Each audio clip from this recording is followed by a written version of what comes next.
aleluia, aleluia, aleluia, aleluia, aleluia, aleluia, aleluia, aleluia.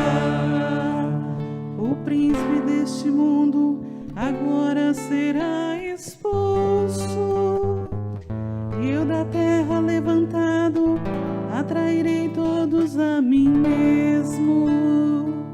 Aleluia, aleluia, aleluia, aleluia, aleluia, aleluia, aleluia, aleluia. O Senhor esteja convosco. Ele está no meio de nós. Proclamação do Evangelho de Jesus Cristo, segundo Marcos. Glória a vós, Senhor.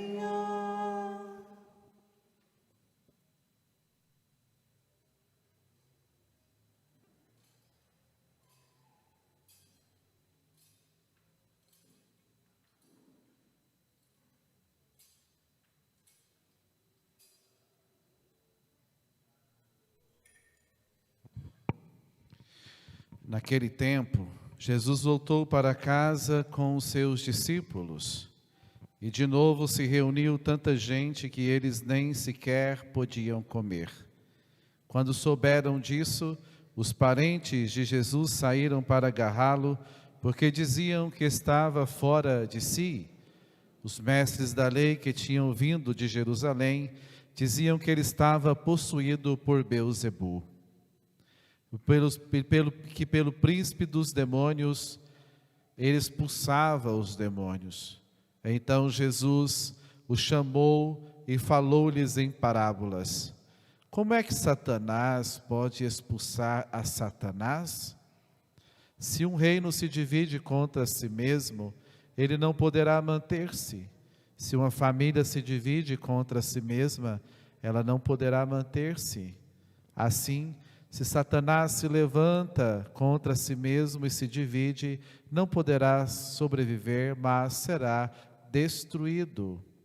Ninguém pode entrar na casa de um homem forte para roubar os seus bens sem antes o amarrar. Só depois poderá saquear a sua casa. Em verdade vos digo, tudo será perdoado aos homens, tanto os pecados como qualquer blasfêmia que tenham dito. Mas quem blasfemar contra o Espírito Santo nunca será perdoado, mas será culpado de um pecado eterno. Jesus falou isso porque diziam estar possuído por um espírito mau. Nisso chegaram sua mãe e seus irmãos. Eles ficaram do lado de fora e mandaram chamá-lo. Havia uma multidão sentada ao redor dele. Então lhe disseram: tua mãe e teus irmãos estão lá fora à tua procura. Ele respondeu: quem é minha mãe? E quem são os meus irmãos? E olhando para os que estavam sentados ao seu redor, disse: aqui estão minha mãe e meus irmãos. Quem faz a vontade de Deus, esse é meu irmão, minha irmã e minha mãe. Palavra da salvação. Glória a vós, Senhor. Podemos sentar um instante, cantemos. Deixa a luz do céu entrar. Deixa a luz do céu entrar. Abre bem as portas do teu coração e deixa a luz do céu entrar. Então, queridos irmãos e irmãs, nós estamos aqui lendo o capítulo 2 de São Marcos, né? Só para afirmar o que nós escutamos, Jesus se movimenta e ao redor dele aparece uma grande multidão de pessoas e os seus conterrâneos ou parentes acham que Jesus está fora de si, porque como é que ele vai alimentar tanta gente, né? E depois chegam os mestres da lei e os fariseus, dizendo que Jesus estava possuído por Beelzebu, que ele expulsava os demônios, né? Com os demônios, né? E aí Jesus conta a parábola do reino dividido. Se dividir, não se substém, né? No final, aparece a mãe e os irmãos de Jesus, e Jesus dá um novo caráter à família, dizendo que os laços mais profundos são os laços de obediência à vontade de Deus, mais do que o sangue, né?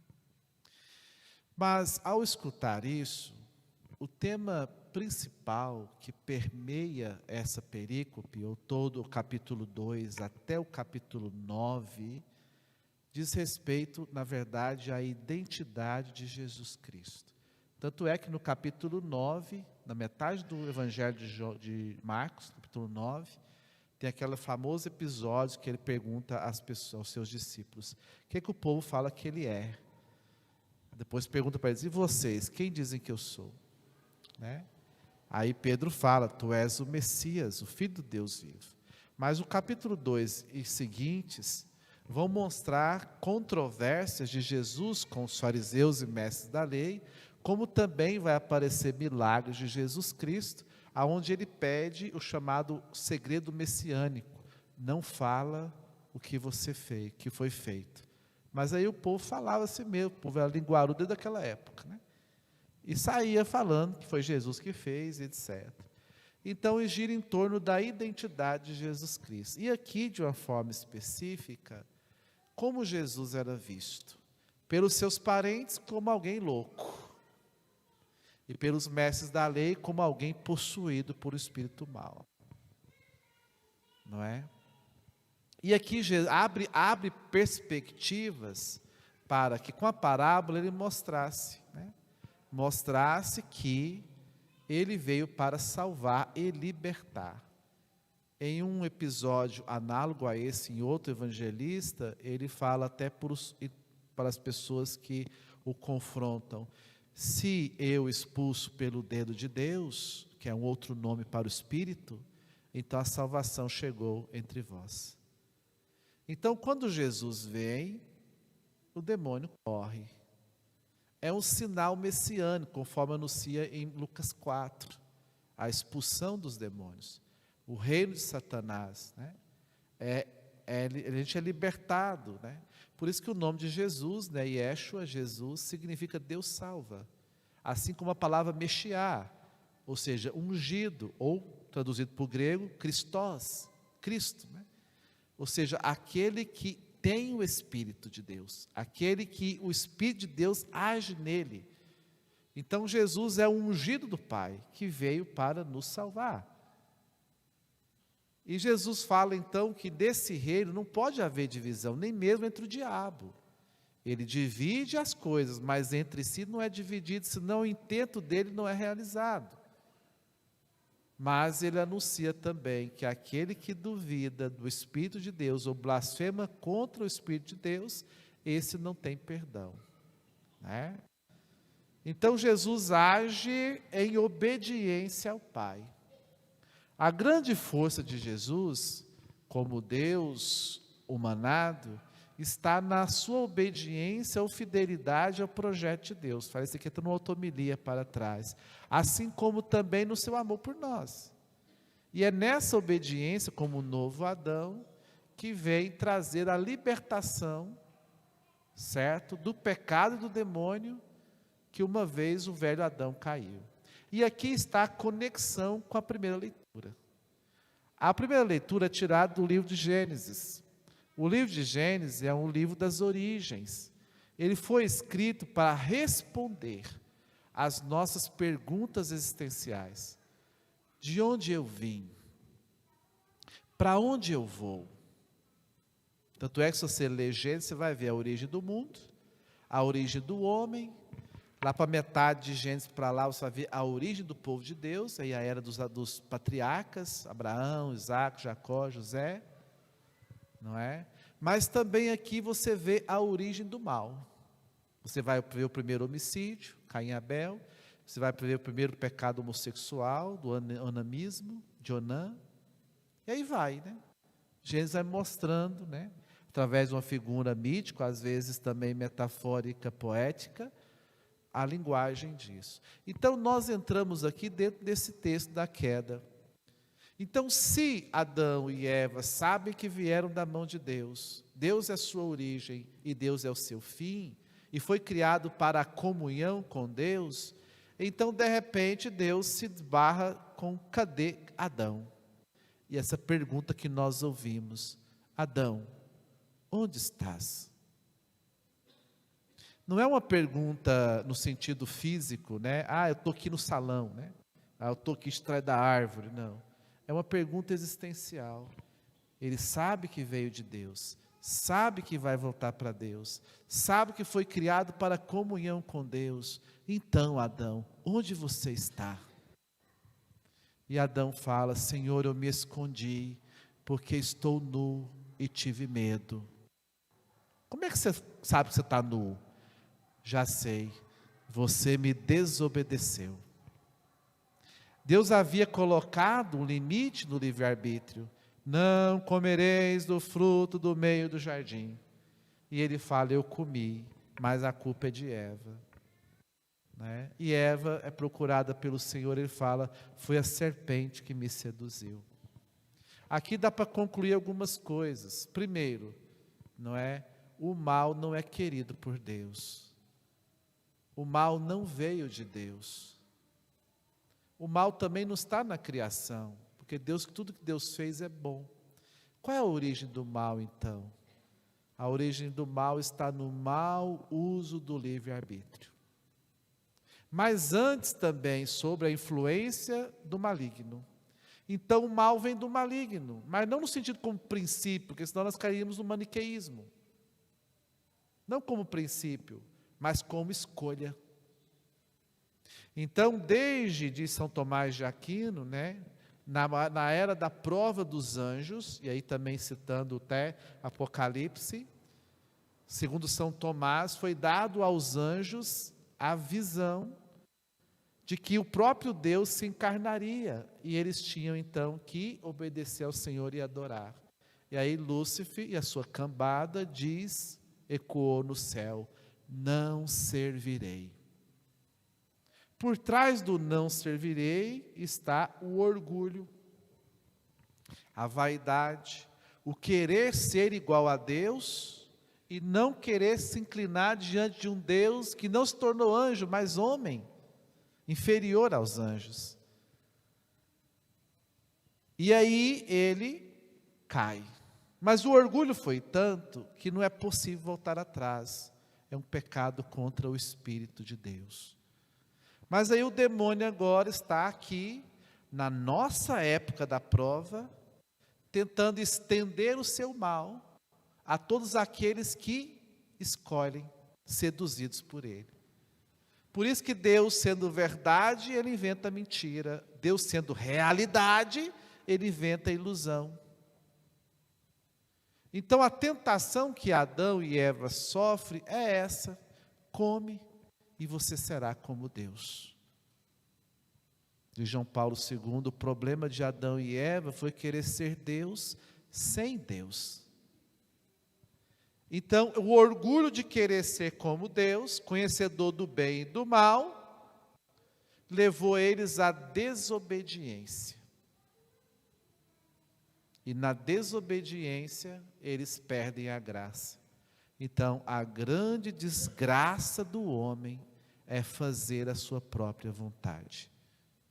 E aqui, própria vontade significa o orgulho se inflama de uma tal forma que leva eles a desobedecer o que o Senhor havia falado para não fazer. Uma ordem dele, um mandamento, um limite ao livre-arbítrio. E é assim até hoje. Por que nós pecamos? Porque nós somos orgulhosos. E de um extremo nós temos o demônio, o orgulho em pessoa, soberbo, né? Não consegue obedecer. Aí do outro lado nós temos outro exemplo, Maria. Enquanto ele ecoa no céu, não servirei, de orgulho, nós temos Maria que diz, eis a escrava, faz em mim segundo a tua palavra. Não é? E Maria foi tão humilde, o Todo-Poderoso orou para a humildade de sua serva, que era toda pulcra, ela é imaculada, é tão humilde que não peca. Por que nós pecamos? Porque nós somos orgulhosos. Quanto mais orgulhoso, mais pecador você é. Quanto mais humilde, menos pecado você comete. E aí nós temos Maria no outro extremo, é imaculada, porque é muito humilde, humilde demais. Assim como Jesus, o Filho de Deus, humilde e manso de coração. Não é? Então a obediência de Maria, a humildade de Maria levou ela a obedecer cegamente. O orgulho do diabo levou ele a romper com Deus. Não é? E aí no meio está nós, tentando ser seu próprio Deus. Por isso que depois da queda veio as concupiscências, esse olhar desordenado para os bens materiais, essa inclinação desordenada para a satisfação sexual, essa desordem pelo eu, a soberba da vida. Por que a nossa vida às vezes não dá certo? Porque nós queremos fazer o que nós queremos. A gente é muito cabeça dura em muitas coisas. Seu casamento não vai bem, porque você só faz do seu jeito, não do jeito de Deus. Seu trabalho não vai bem, porque você só faz do seu jeito. E às vezes fazer a vontade de Deus custa em muitos aspectos. Aí você vai entender a lógica do Evangelho. Porque se Adão e Eva, o primeiro Adão, foi orgulhoso ao ponto de desobedecer, pecado, que a grande desgraça do homem é o pecado, aí o novo Adão, na obediência, diz Filipenses, obediente até a morte, e morte e cruz, ele nos salvou. Porque Jesus veio para fazer a vontade do Pai. Não é assim que a gente encontra? Como aquele salmo que ecoa também no Hebreus, né? A carta aos Hebreus, eis que eu venho, me deste um corpo, e eis que eu venho para fazer a vossa vontade. Ou como ele fala no Horto das Oliveiras, afaste-me esse cálice, mas não faz minha vontade, faz a tua. Ou no diálogo ali, no meio do diálogo da samaritana, o meu sustento é fazer a vontade daquele que me enviou.